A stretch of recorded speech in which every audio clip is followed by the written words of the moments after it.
She said, "I love you, but I'm not in love with you anymore." I thanked her for being honest and started packing. She kept trying to work things out, but I said, "You can't unsay that." 3 months later, she admitted she'd made her mistake. I, 32M, never thought 7 words could end a marriage, but there I was, standing in our kitchen while my wife delivered what felt like a death sentence with surgical precision. She told me she loved me, but wasn't in love with me anymore.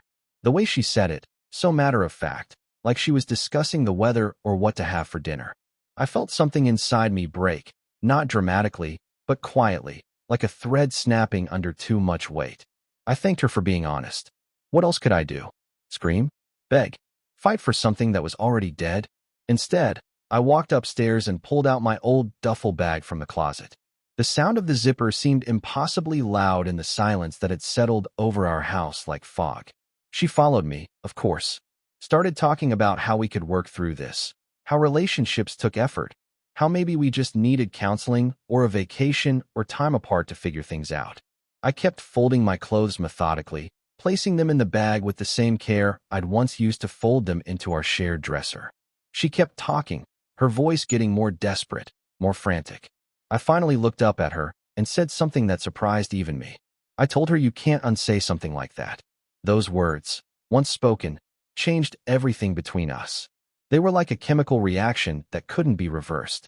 You can't take back telling someone you're not in love with them anymore, just like you can't unfry an egg or unbreak glass. She went quiet then, maybe realizing for the first time what she'd actually done. I finished packing and told her I'd be staying at my brother's place while we figured out the logistics. She asked if we could still talk, still try to work things out. I said sure, but I was already mentally checking out of the conversation. The next few weeks blurred together. I threw myself into work with an intensity that surprised my colleagues. I was that guy who stayed late, who volunteered for extra projects, who actually seemed excited about quarterly reports and budget meetings. It was easier than going home to my brother's cramped apartment and answering his well-meaning questions about my marriage. My wife kept calling. She wanted to meet for coffee, to talk about our relationship, to explain what she'd really meant. I agreed to meet her exactly once, 3 weeks after I'd moved out. She looked terrible, like she hadn't been sleeping. She told me she'd been thinking about what she'd said, that maybe she'd been hasty, that she missed me. I listened politely, and then told her something that clearly wasn't what she expected to hear. I said I'd been thinking too, and I'd realized she was probably right. Maybe I hadn't been in love with her either, not really, not for a while. Maybe we'd both just been going through the motions of a marriage that had died somewhere along the way without either of us noticing. Her face went white. She started talking faster, saying she'd made a mistake, that she wanted to try again, that we could go to counseling, that she'd do whatever it took. I finished my coffee and told her I appreciated her honesty, but honesty was a two-way street. The truth was, her words had been like a wake-up call. They'd forced me to examine what we really had, and what I'd found wasn't pretty. After that, I stopped taking her calls. I hired a lawyer and started the divorce proceedings. It wasn't angry or vindictive, just businesslike. We didn't have kids, we both had jobs, the house was in both our names. Split everything down the middle and walk away clean. But she didn't want clean. She wanted messy. She wanted to fight for us, she said. She started showing up at my work, at my brother's apartment, at the gym where I'd started going every morning to fill the empty hours. Each time, she looked a little more desperate, a little more unhinged. 2 months after I'd moved out, she did something that crossed a line. She called my mother. My mother, who lived 3 states away and who I talked to maybe once a month. Suddenly my phone was ringing with my mother demanding to know why I was divorcing my wife over one little comment, and how marriage was supposed to be about forgiveness and working through problems. I had to explain to my 70-year-old mother that some things can't be worked through, that some words reveal truths that can't be ignored. My mother didn't understand, but she stopped calling, which was something. Then my wife escalated. She started posting on social media about our relationship, nothing specific enough to be obviously about me, but anyone who knew us would understand. Posts about how people give up too easily nowadays, how love requires fighting for it, how sometimes we say things we don't mean when we're stressed or confused. I didn't respond. I didn't engage. I kept going to work, going to the gym, meeting with my lawyer, slowly rebuilding a life that was entirely my own. It felt strange at first, liberating and terrifying in equal measure. I could eat cereal for dinner if I wanted. I could watch whatever I wanted on TV. I could go out with friends without checking in with anyone. 3 months after that night in the kitchen, my lawyer called. My wife wanted to meet, he said. She had something important to tell me. I almost said no, but curiosity got the better of me. We met at a coffee shop downtown, neutral territory. She looked different. Smaller somehow, like she'd shrunken on herself. She ordered a coffee she didn't touch and then told me she'd made a mistake. Not just with what she'd said, but with everything that led up to it. She'd been having an emotional affair with a coworker, she said. Nothing physical, but they'd been talking, texting, sharing things she should have been sharing with me. She'd convinced herself that what she felt for him was real love, and that what we had was just comfortable familiarity. She'd ended things with him after I moved out, realized what she'd thrown away, but by then it was too late.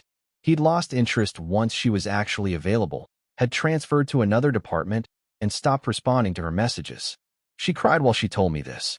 Real tears, not the calculated kind she'd used during our marriage when she wanted something. She said she understood now that what we'd had was real, that she'd confused the excitement of something new and forbidden with actual love. She wanted to try again, to rebuild what we'd had, to prove to me that she could be the wife I deserved. I listened to everything she had to say. When she finished, I thanked her again for being honest. Then I told her something that made her face crumple like I'd hit her. I said that knowing about the emotional affair actually made me feel better about my decision. It confirmed that my instincts had been right, that her words that night had been the truth she'd been afraid to speak earlier. More importantly, I told her, these 3 months had shown me what I'd been missing. I'd been so focused on trying to make our marriage work that I'd forgotten what it felt like to be genuinely happy. I'd rediscovered parts of myself that had gotten lost somewhere in the compromise and accommodation that marriage requires. She asked if there was anything she could do, anything at all. I thought about it seriously and then told her there wasn't. Some things, once broken, can't be fixed. Some words, once spoken, can't be taken back. Some trust, once lost, can't be rebuilt. The divorce was finalized 6 weeks later. She didn't contest anything, didn't ask for more than her half, didn't try to make it difficult. Maybe she finally understood that dragging it out wouldn't change the outcome. I kept the house. Walking through those rooms was strange at first, like visiting a museum of my former life. But slowly, I made it mine. I rearranged furniture, painted walls, bought new things that reflected who I was becoming rather than who we'd been together. 6 months after the divorce was final, I ran into her at the grocery store. She looked good, healthier than she had during those desperate months when she'd been trying to win me back.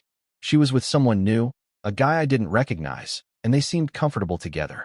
She saw me and smiled, a real smile this time, not the desperate, pleading expression she'd worn for so long. She asked how I was doing, and I told her I was doing well. She said she was glad, and I could tell she meant it. We talked for a few minutes, just small talk about work and mutual friends. Then she said something that surprised me. She thanked me for not taking her back, for not letting her manipulate the situation or drag out the inevitable.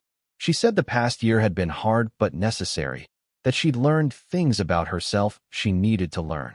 She'd started therapy, she said, trying to understand why she'd sabotaged something good for the promise of something exciting. She'd realized that she had a pattern of running from real intimacy whenever things got too comfortable or predictable. The guy she was with now knew her history, knew about her tendency to self-sabotage, and they were taking things slowly. I told her I was glad she was doing better, and I meant it. There's something powerful about seeing someone you once loved find their way to a healthier place, even if it's not with you. It validates that the good times you shared were real, that the person you fell in love with existed, even if they got lost along the way. Update 1. The strangest thing about the whole experience was how it changed my perspective on love itself. I'd always thought love was about fighting for each other, about never giving up, about working through anything together. But sometimes love means recognizing when something has run its course, when holding on is hurting everyone involved. My brother asked me once if I regretted how quickly I'd given up, if I wished I'd fought harder for my marriage. I told him that fighting implies there's something worth fighting for, something that can be won or lost. But you can't fight someone back into loving you. You can't argue them into feeling something they don't feel. What my wife had given me, without meaning to, was clarity. Her honesty, brutal as it was, had freed us both from pretending everything was fine when it wasn't. It had forced us to confront the reality of what our relationship had become, rather than what we wished it could be. I started dating again about a year later. Nothing serious at first, just coffee dates and casual dinners with women I met through friends or online. It was strange, learning how to be myself with someone new, figuring out what I wanted in a partner after understanding more clearly what I didn't want. The first time someone told me they loved me after my divorce, I felt a moment of panic. Not because I didn't feel the same way, but because I'd learned how fragile those words could be, how much weight they carried, how easily they could be taken back. But then I realized that was exactly why they mattered so much when they were real. Update 2. 2 years after my divorce, I met someone who changed everything. She was nothing like my ex-wife, which was probably exactly what I needed. Where my ex-wife had been impulsive and emotional, she was thoughtful and steady. Where my ex-wife had been prone to drama and grand gestures, she was genuine and consistent. The first time we had a disagreement, I found myself waiting for the other shoe to drop, for her to say something that would reveal this was all just temporary, that her feelings weren't as real as they seemed. But she didn't. She talked through the problem calmly, listened to my perspective, shared her own, and we found a solution together. It took me months to trust that this was real, that someone could actually love me without reservations or conditions. My divorce had left me with trust issues I didn't even realize I had until I was in a new relationship trying to work through them.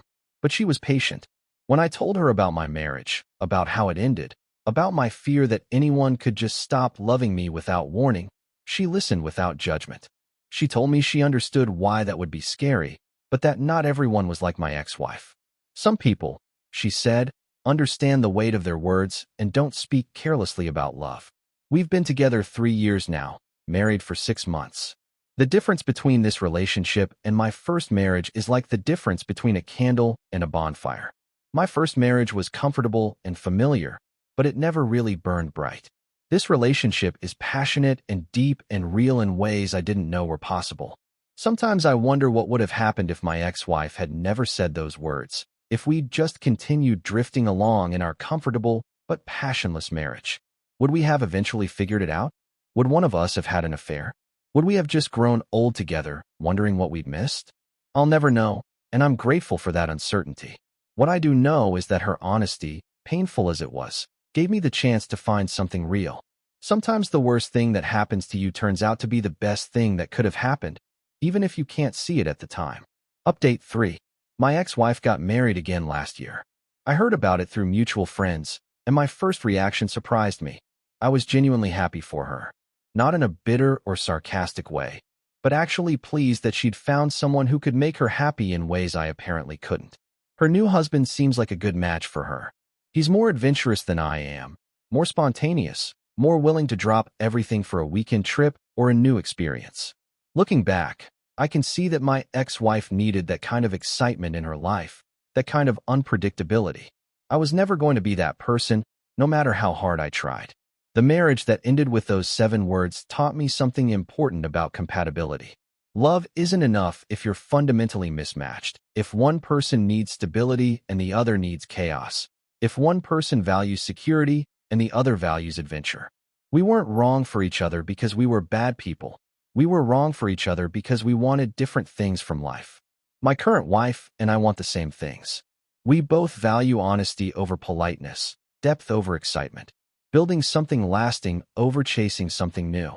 When she tells me she loves me, I believe her not just because I trust her, but because I can see it in her actions, in her choices, in the way she builds her life around our partnership.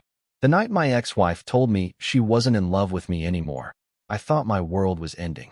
I couldn't imagine being happy without her, couldn't picture a future that didn't include the life we'd built together. But sometimes the ending of one story is just the beginning of a better one. Looking back now, I can see that those 7 words weren't a conclusion, they were a liberation. They freed both of us to find what we were actually looking for, instead of trying to force something that was never going to work. Sometimes the most honest thing you can say to someone is goodbye. If you like this story, please subscribe us and click on the hype button.